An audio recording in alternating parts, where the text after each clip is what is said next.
Hey guys, welcome back to Craig's YouTube channel, a channel that's dedicated to horror movies, and I do top 10 lists and horror movie reviews. I'm still quite a new YouTube channel, so any new subscribers is very much appreciated. Okay, so in today's video, I am going to be taking a look back at my favorite top 10 horror films from the Noughties. Now, I just have to make it clear, this isn't like an official top 10 video from, say, Internet Movie Database or Rotten Tomatoes. This is my very own personal top 10 horror movies from the Noughties. But I'm pretty sure that there's going to be a few films on there that you're all going to recognize. So grab yourselves a cuppa, get yourselves comfy, and let's jump straight in.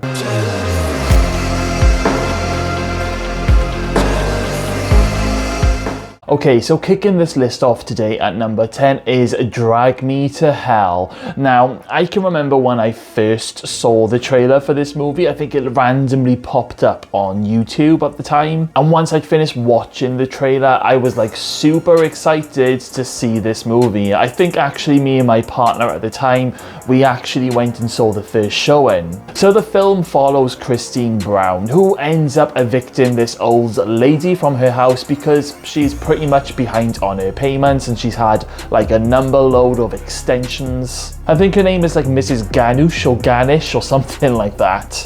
Anyway, after Christine tells the old lady that there's nothing more that can be done for her, the old lady puts up some big scene in the office in front of all the other staff members. And at one point, the old lady even tries to attack Christine.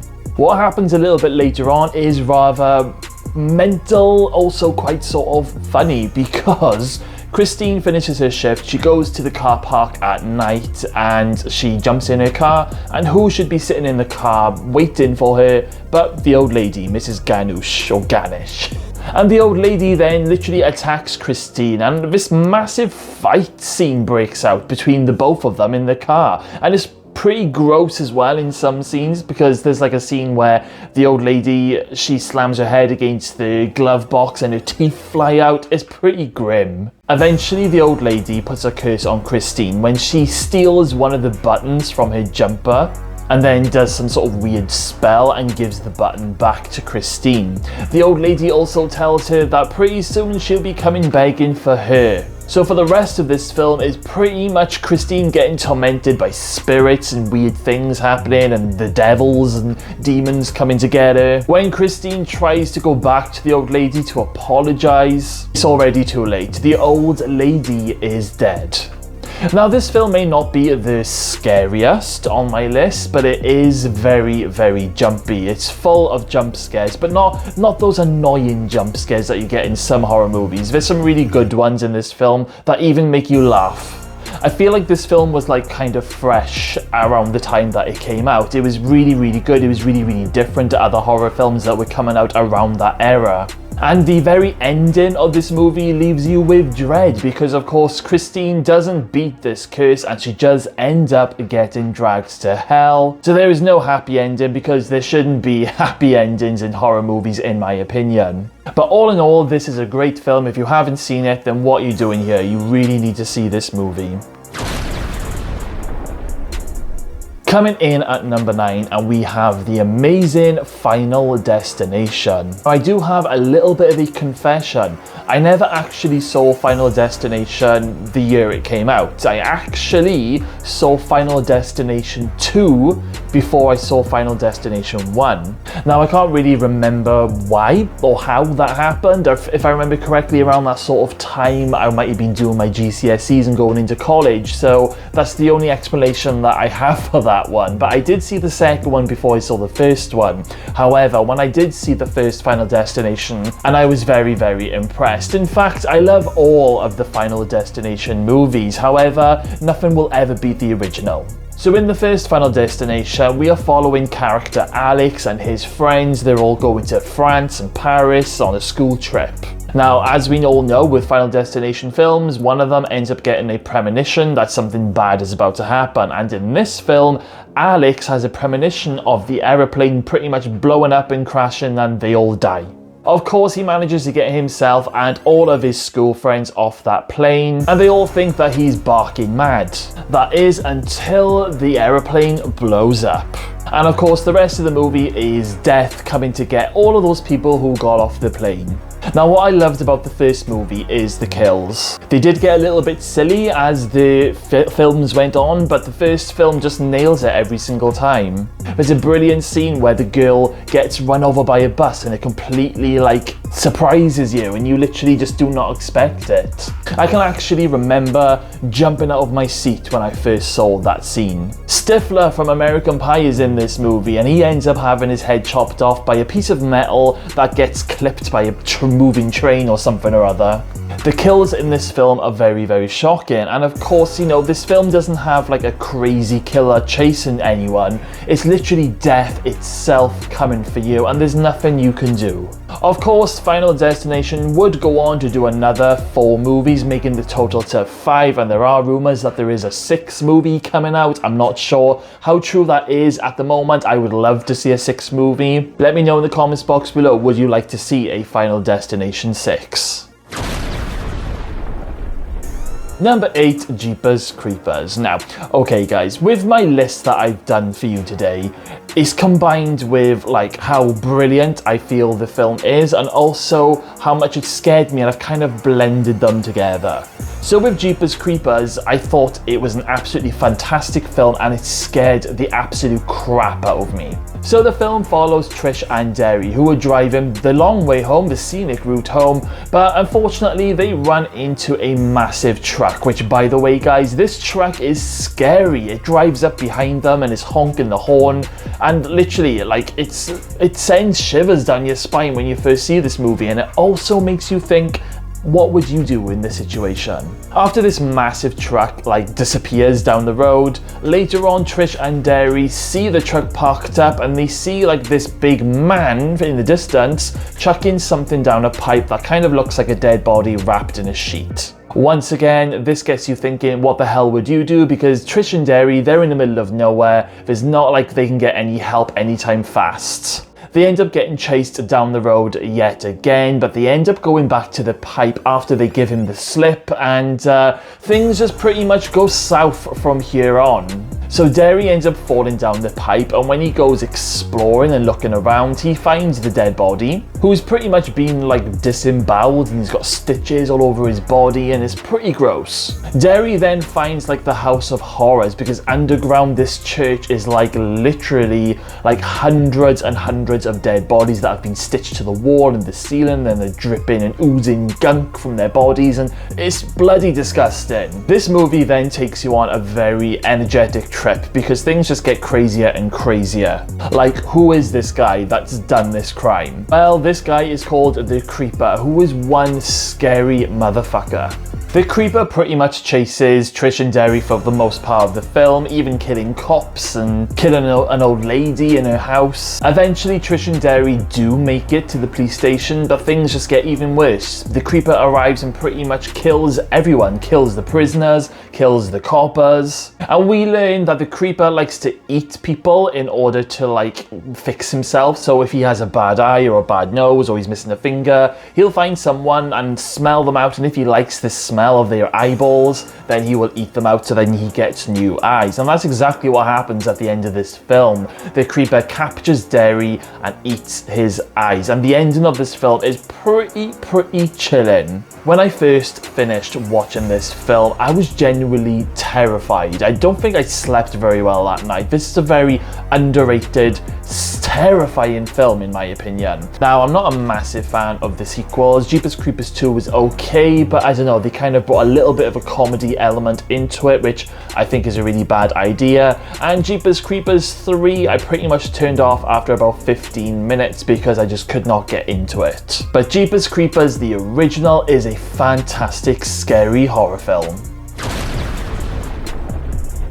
In my number 7 spot, I have Freddy vs. Jason. Now, you might actually think, whoa, Freddy vs. Jason isn't as scary as Jeepers Creepers, but for me, it may not have scared me, but I found it a hell of a lot more entertaining, and I think I've probably gone back and watched Freddy vs. Jason a lot more than Jeepers Creepers. So in this film, Freddy is back, but he needs the help of Jason, and Freddy brings Jason back to life and basically sends Jason on a mission to kill some kids on Elm Street, and just so that they end up thinking that it's Freddy doing this, and then they'll start getting scared and Freddy will get back his powers and he'll be back to being a beast. But Jason ends up getting a little bit too greedy, and this really pisses Freddy off, and before you know it, the pair of them end up in a battle to end all battles. It's absolutely brilliant. I absolutely love the fight scenes between Freddy versus Jason. They pretty much tear each other apart. There's a scene where Freddy's like, he's lost his arm and then it gets shoved through his body, and then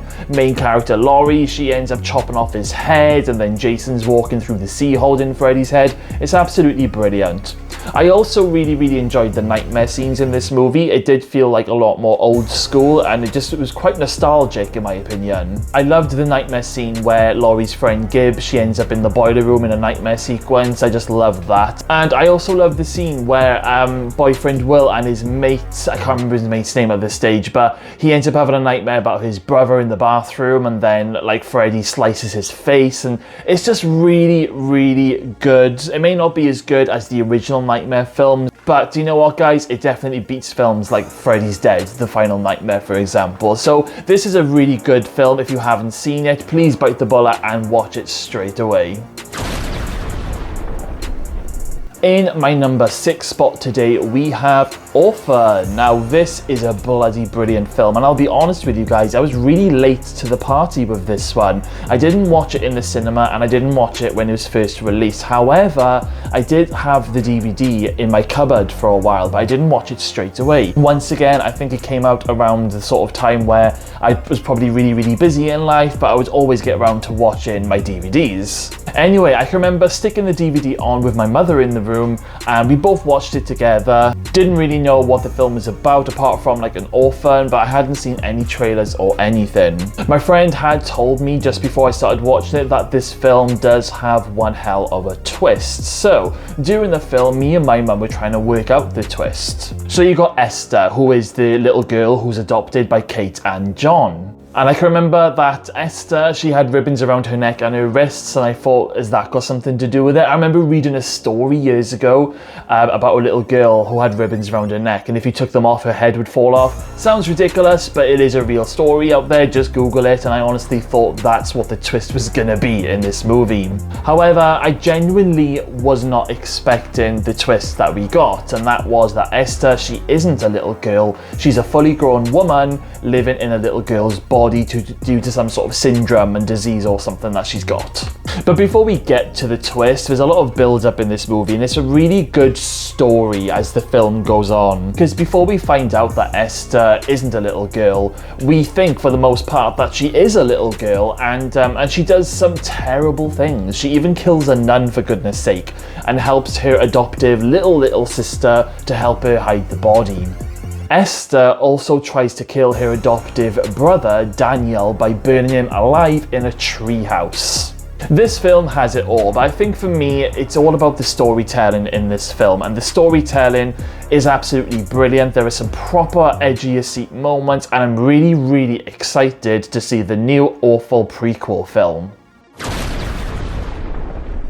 Number 5, Paranormal Activity. Now guys, this film, I will admit, scared the crap out of me because I didn't know whether if this was real or not. I know that they were trying to market it as a real film, a little bit like the Blair Witch Project, but I don't know, this film genuinely terrified me, and not just me, all of my friends who came to the cinema to see it, they were terrified.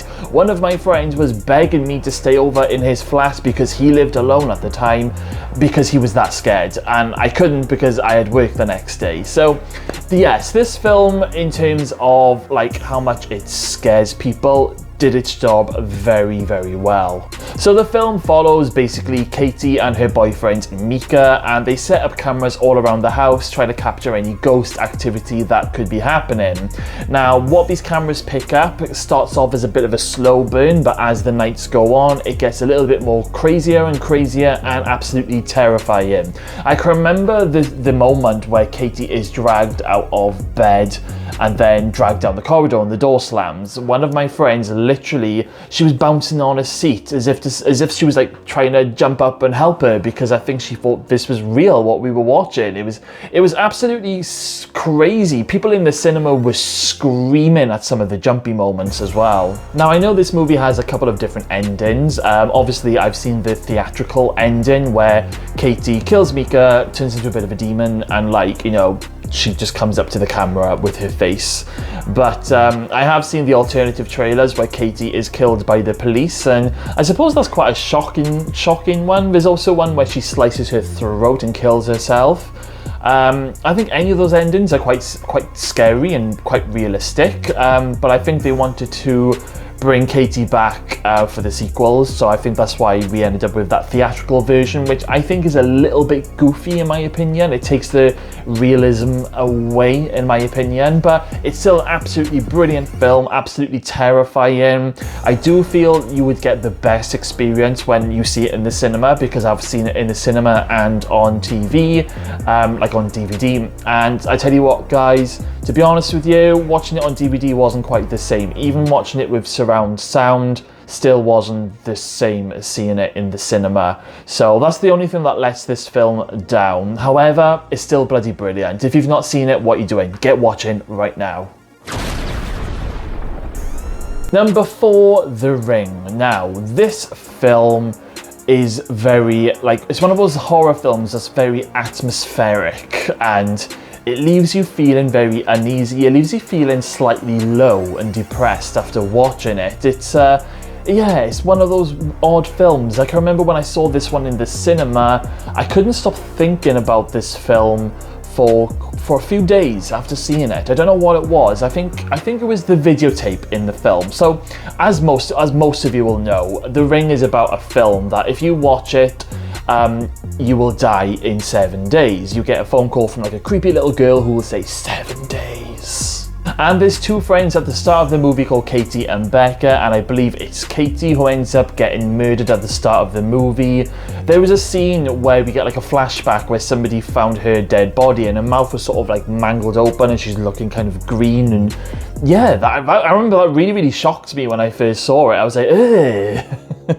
Now, towards the end of the movie, it's revealed how you die, pretty much. And basically, this crazy little girl, she ends up coming out of the well at the end of the videotape, and she starts creeping towards the camera slowly and slowly. And you think, okay, the TV is gonna protect him. No.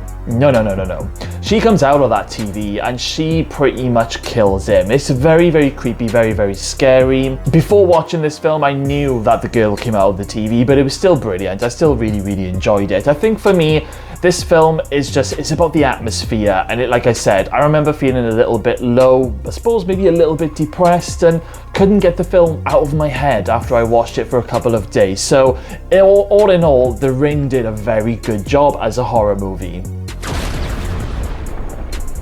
At number 3, we have The Descent. Now, this is a bloody fantastic horror movie in my opinion. Now, once again, I didn't really watch many trailers for this movie before watching it, so I didn't really know what the film was going to be about. I knew it was going to be about people going underground and caving and all this, that and the other, but I was pretty blind when I first went into this film. So there's main character Sarah, and at the start of the film, she suffers one of the most horrific tragedies that can ever happen to a person. She loses her husband and her little girl, her daughter, in a horrific car crash. And you really feel for Sarah, you really do. You feel genuinely connected, you feel so sorry for her, and it's just, I remember when the scene where she runs through the hospital and then she meets up with her friend and they're crying on the floor, I almost had tears in my eyes, and I don't often cry in a horror film.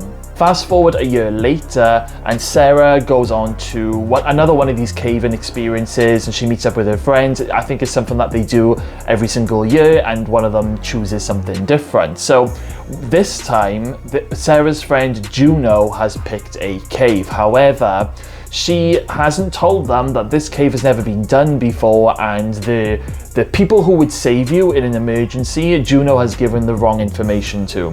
So, of course, Sarah and Juno and all of the girls, they end up underground and things go slightly wrong. The ceiling starts to cave in and they're pretty much trapped, and the only way out is to keep going. Now, there are moments in this movie where you feel super claustrophobic, especially when they're climbing through like little holes in this cave. It's quite on the edge of your seat stuff. And the proper horror hasn't even started yet. That happens much later in the film when the girls come across these weird creatures that they can't see, and they're very, very scary, and they end up catching them all and killing them all in real brutal fashion. And there's bloody millions of these things. They're running on the ceiling, they're running up the wall. However, they are blind. So what they have to do is they have to keep quiet in order to survive. But I suppose that's a lot easier said than done. And the ending of this movie keeps you guessing as to whether Sarah actually makes it out alive or not. I think, in my opinion, I always feel that she didn't get out of that cave. I know there is a Descent Part 2, but that movie is shit compared to the first one, so I don't even acknowledge the Descent Part 2.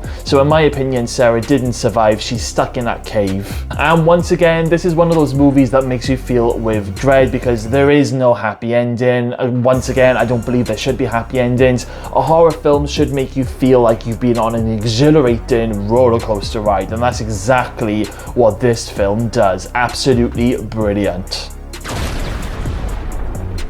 In my number 2 spot, we have Hostel. Now, I really struggled with my number 1 and my number 2, but I will explain when we get to number 1 why I chose number 1.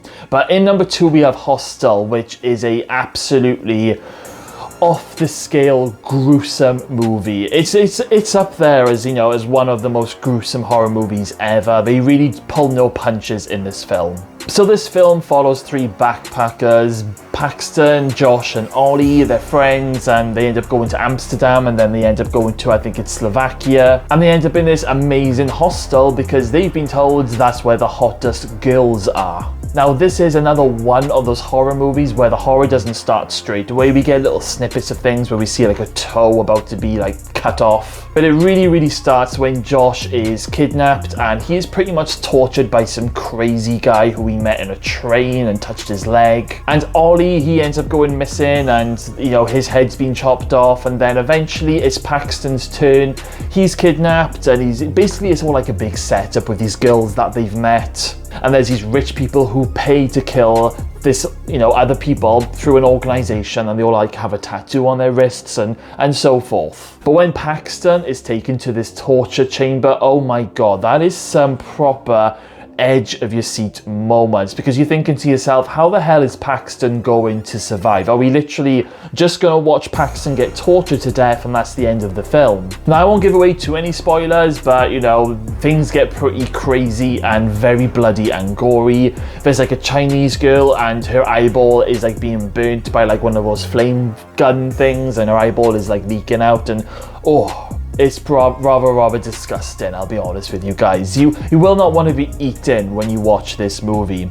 Now, there is a Hostel Part 2, and I love that film just as much as Hostel Part 1. Hostel 3, not sure.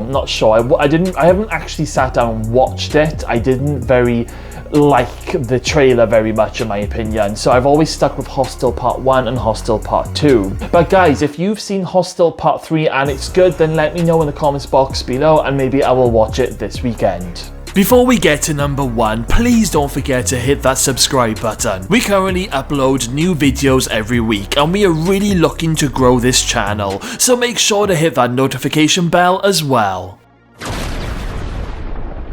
And in my number 1 spot today is 28 Days Later. Now, let me explain why I struggled with 28 Days Later being at my number 1 spot and Hostel being at number 2. I think they're both fantastic films. Hostel is probably a lot more gorier.